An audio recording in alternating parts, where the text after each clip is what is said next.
Welcome to Box Recaps. Today I'm going to explain the movie The Ash Lad in the Hall of the Mountain King, released in the year 2017. The movie begins in lush mountains and forests. We're told that beyond the forest is a mountain where a ferocious monster resides. Whoever wanders there never returns. In these valleys there's a kingdom whose king is looking to get his daughter married. Princess Kristen has to be married as she turns 18. Otherwise, the troll in the mountain will take her with him. This is the crucial reason why the king is looking for a suitor so that a wedding can take place immediately. He chooses a suitor named Prince Frederick, who has come to ask for the hand of the princess. The king is very happy with the match, but Kristen is not. During the court proceedings, she refuses to marry Prince Frederick and rushes out. The king follows his daughter to her chambers and reminds her that she will be turning 18 tomorrow and must marry, otherwise she will be abducted. But while the princess understands the danger of not marrying, she is also not ready to settle down with a boy she hardly knows. So she plans to take the situation into her own hands, and that night, without telling anyone, she plans to run away. The princess leaves in the dark of the night and heads towards the forest. The next scene shows us a young man named Espen, who is out wandering the wilderness in the hunt for food. He runs into the runaway princess and gets scared upon seeing her horse. He then offers her some food, and the princess, who is starving, gobbles everything up. The two spend that quality time together and like to be in each other's company. The princess gets back on her horse to leave eventually, and as she rides away, Espen tries to tell her his name. Espen returns to his farm where he lives with his father and two brothers. When his father asks him what he brought, Espen only has an apple to show and does not admit that he gave all his food to a pretty girl he doesn't know. His father is understandably annoyed at Espen and tells Per and Pal, his two other sons, to come with him to hunt. That night, Espen is alone in the house. He suddenly begins to hear voices outside and gets spooked. He is but a young boy and then grabs a stick which he begins to wave around like a sword. But this causes an ember to fall on a curtain and it catches fire. Espen continues his antics, unaware of what has happened, and the fire soon gets out of control. Espen manages to make his way out of the cabin and tries to throw buckets of water to subdue the fire, but the fire has spread all over the place and can't be put out by such little water. Meanwhile, we shift to Kristen, who is foolishly wandering around in the dangerous woods at night, despite knowing that a monster is known to live somewhere near. The woods are dark and spooky, and soon her horse senses danger. It starts to freak out, and Kristen falls off of his back as the horse rears and then makes a run for it. Kristen is left on the ground as a shadow approaches her, and we see her scream. The scene then shifts to the following morning when Espen's father and brothers return after a night spent hunting. They are greeted by the sight of their burned-down cabin, and Espen's father drags a hand down his face in frustration. Espen tries to defend himself by saying that the fire was caused by a dangerous monster, but his father calls his bluff. He rages at his son, who is prone to such foolishness. While this is going on, a royal party comes along, led by Prince Frederick, who is on the lookout for his lost bride. He asks the farmer and his sons if they saw the runaway princess. Espen's father and brother say no, but Espen realizes that the girl he met in the woods the previous day must have been the princess. Seeing the expression on his face, the prince guesses that Espen knows something, and one of his men grabs the young boy. The prince orders Espen to tell him everything, and Espen's father comes up and says that Espen believes he saw the monster last night. The boy has a fanciful imagination. This makes the prince and his party mock Espen for believing silly legends, and are about to leave. Espen asks the prince if he's going to marry the princess, and the prince says yes. He also says that once he becomes king, he'll get rid of the stupid girl, and whoever helps him achieve this goal will be handsomely rewarded. As they leave, Espen's father turns to his sons and tells them that they must look for the princess at all costs, as the reward money will help them rebuild the house and prosper. He gives them some money to help them along in their search, and as the sons are embracing their father in farewell, Espen speaks up. He asks what he is supposed to do, and his father retorts that he's done enough damage, and he can get out of his father's sight for all he cares. Espen is hurt by his father's words, but follows his brothers and catches up to them.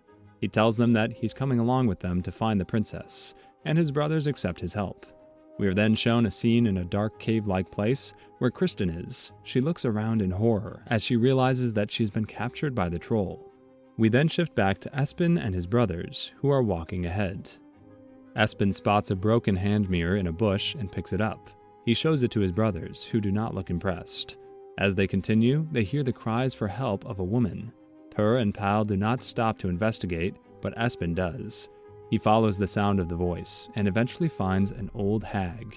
The hag has a disturbing appearance and is dressed in rags, along with a comically long and crooked nose, which is stuck in a tree. She asks him for help, and Espen helps her in getting free.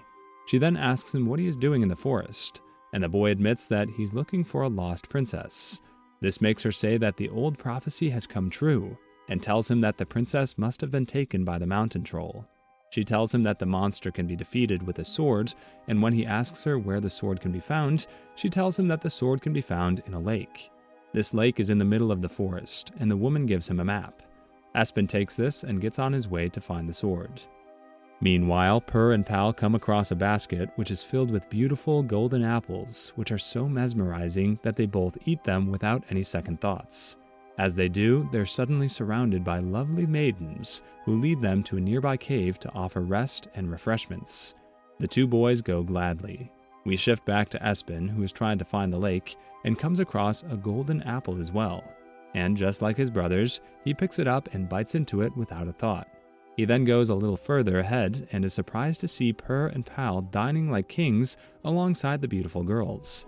One of the girls spots Espen and drags him to the table as well, where all kinds of delicious foods are laid out. But once Espen gets seated and looks down, the illusion breaks, and in reality, the food is rotten and full of maggots. Revolted, Espen looks up to see that the girl talking to him has also transformed from beautiful to horrific. She urges him to eat, just like his brothers are merrily eating the rotten food. But Espen has realized that this is a magical illusion and only pretends to eat. He goes to Per and Pal and makes them come with him to the side in order to lead them out. But the witches catch on to his plan and come after the brothers in their true form. Espen's brothers get the shock of their life, and all of them begin to run. The witches run after them and try to catch them, but the trio somehow makes it out of the cave safe and sound. The brothers then continue on their way and soon come to a small town. There they go to the tavern to eat, and there Espen tells his brothers about the legend of the princess being taken by the troll, and about the sword hidden in the lake. He also shows them the map given to him by the hag.